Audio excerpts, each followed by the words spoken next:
بسم الله الرحمن الرحيم لم يكن الذين كفروا من أهل الكتاب والمشركين منفكين حتى تأتيهم البينة رسول من الله يتلو صحفا مطهرة فيها كتب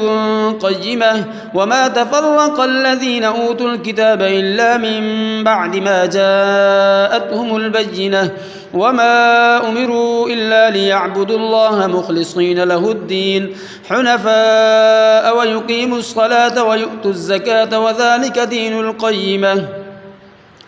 إن الذين كفروا من أهل الكتاب والمشركين في نار جهنم خالدين فيها أولئك هم شر البرية إن الذين آمنوا وعملوا الصالحات أولئك هم خير البرية جزاؤهم عند ربهم جنات عدن تجري